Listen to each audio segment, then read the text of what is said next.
YCP ప్రభుత్వంలో మాదిరిగా ఇప్పుడు ఏపీలో రౌడీయిజం లేదు, అడ్డగోలు దోపిడీ లేదు, సోషల్ మీడియాలో నీచమైన పోస్టింగ్లు కనపడవు, దారుణమైన బూతులు వినపడవు.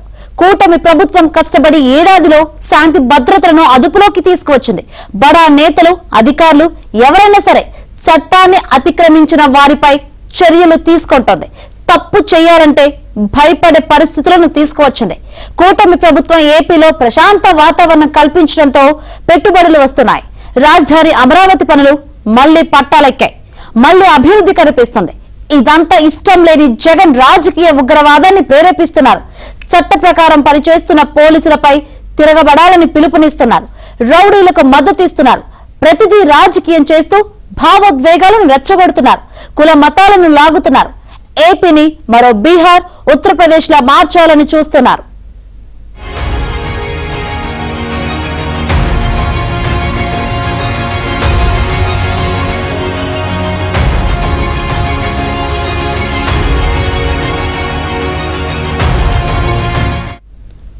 ఓసారి జగన్ 5 ఏళ్ల పాలనను గుర్తు చేసుకుంటే పోలవరం ప్రాజెక్ట్, రాజధాని అమరావతి నాశనం, మద్యం, ఇసుకలో అడ్డగోలు దోపిడీ, ప్రకృతి వనరులకు చెర, విచ్చలవిడిగా గంజాయి, ఎర్రచందనం రవాణా, అంతులేని అవినీతి, కమిషన్లు, దందాలు, సెటిల్మెంట్లు, దౌర్జన్యాలు, దాడులు, హత్యలు, అత్యాచారాలు, ఇలా ఎన్నో అరాచకాలు. రాష్ట్రంలో స్వేచ్ఛ అన్నదే లేదు. ప్రభుత్వానికి వ్యతిరేకంగా నోరు విప్పి మాట్లాడలేని భయానక వాతావరణం. జగన్ అరాచక పాలనను భరించలేకే ప్రజలు చిత్తుగా ఓడించారు.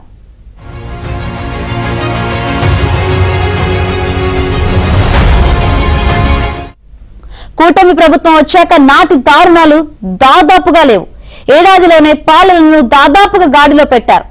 తప్పు చెయ్యాలంటే నేరస్తులు భయపడాలని, శాంతి భద్రతలు కాపాడాలని, అప్పుడే రాష్ట్రం అభివృద్ధి చెందుతుందని, లేదంటే ప్రగతి అసాధ్యమని పలుమార్లు సమీక్షలో ముఖ్యమంత్రి చంద్రబాబు పోలీసులకు స్పష్టంగా చెప్పారు.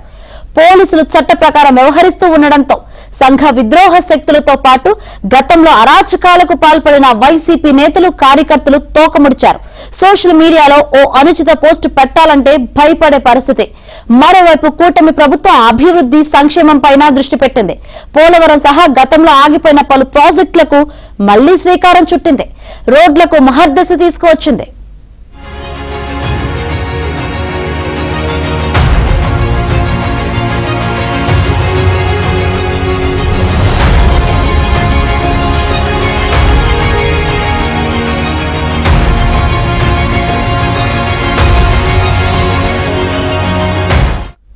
ఏపీ మళ్లీ అభివృద్ధి బాటలో నడుస్తుంటే సహించలేని వైసీపీ మూక విద్వేషాలు రెచ్చగొడుతోంది.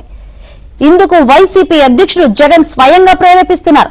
తప్పు చేసిన వారిపై పోలీసులు చట్ట ప్రకారం చర్యలు తీసుకుంటుంటే పోలీసులకు ఎదురు తిరగండంటూ జగన్ రెచ్చగొట్టే వ్యాఖ్యలు చేస్తున్నారు. మనం అధికారంలోకి వచ్చాక వారితో సెల్యూట్ చేయిస్తానంటూ వివాదాస్పద వ్యాఖ్యలు చేశారు.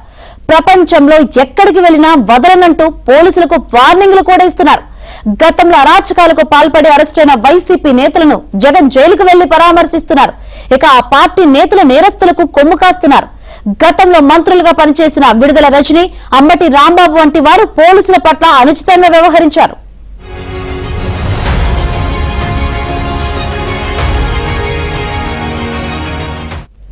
వైసీపీ హయాంలో ఇష్టారాజ్యంగా వ్యవహరించిన నేరగాళ్లు జగన్ అండ చూసుకుని మళ్లీ బుసకొట్టేందుకు ప్రయత్నిస్తున్నారు. కొన్ని చోట్ల అధికార టీడీపీ వారిపైనే దాడులకు పాల్పడిన సంఘటనలు ఉన్నాయి. సోషల్ మీడియాలో నీచమైన పోస్టింగ్లు పెడుతున్నారు. పనిలో పనిగా నోటికి కూడా పని చెబుతున్నారు.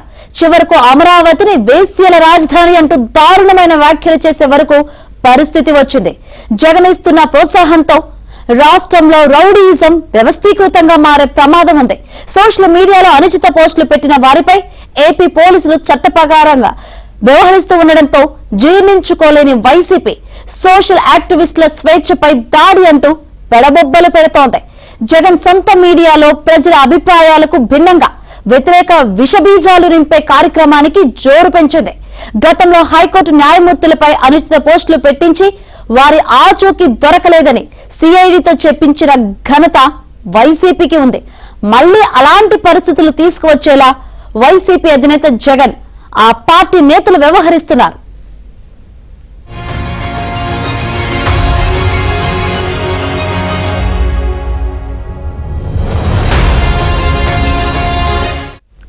అలాగే నిరుద్యోగుల జీవితాలతో ఆడుకున్న సీనియర్ ఐపీఎస్ పిఎస్ఆర్ ఆంజనేయులు దేశంలోనే అతిపెద్ద మద్యం కుంభకోణంలో సూత్రధారులు పాత్రధారులైన జగన్ మాజీ కార్యదర్శి ధనంజయ రెడ్డి, ఓఎస్డీ కృష్ణమోహన్ రెడ్డి ఇతర అధికారులను అరెస్టు చేయించింది. గంజాయిపై ఉక్కుపాదం మోపిన ఏపీ పోలీసులు ఈగల్ను రంగంలోకి దించారు. మహిళల రక్షణ కోసం శక్తి బృందాలు, శక్తి యాప్, వాట్సాప్ సహకారంతో మహిళా ఐజీ నేతృత్వంలో నిరంతరం పర్యవేక్షిస్తున్నారు. నేర నియంత్రణకు డ్రోన్లను సైతం వాడుతున్నారు. శిక్షల శాతం పెరగడం, ఆర్టిఫిషియల్ ఇంటెలిజెన్స్ ను అందిపుచ్చుకోవడం లాంటి చర్యలతో నేరస్తుల వెన్నులో వణుకు పుట్టిస్తున్నారు.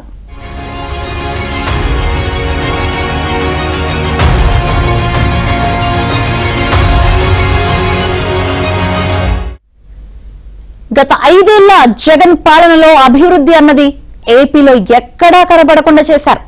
అధికారంలోకి రావడానికి కోడికత్తి డ్రామా, గొడ్డలి పోటు నాటకం, అబద్ధాలు, విద్వేషాలు. అధికారంలోకి వచ్చాక పగలు ప్రతీకారాలు, అవినీతి, దోపిడీ, దౌర్జన్యాలు, అక్రమ కేసులతో భయానక పాలన సాగించారు. ఇప్పుడు కూటమి ప్రభుత్వంలో పరిస్థితి గాడిన పడడం చూసి ఓర్వలేని జగన్ పొలిటికల్ టెర్రరిజం ప్రేరేపిస్తున్నారు. ఇరాక్ లోను ఐసిస్ లా ఏపీలో వైసిస్ తయారవుతుందనే విమర్శలు వస్తున్నాయి. ఇరాక్ లో పురుడు పోసుకున్న ఐసిస్ అనే ఛాందసవాద సంస్థ తమ రాజ్య స్థాపన, విస్తరణ లక్ష్యంగా చేయని అరాచకం లేదు. ఐసిస్ కు మతోన్మాద ఉగ్రవాదం అజెండా అయితే, ఇడుపులపాయలో పుట్టిన వైసీపీకి రాజకీయ ఉగ్రవాదం అజెండా అని విమర్శిస్తున్నారు.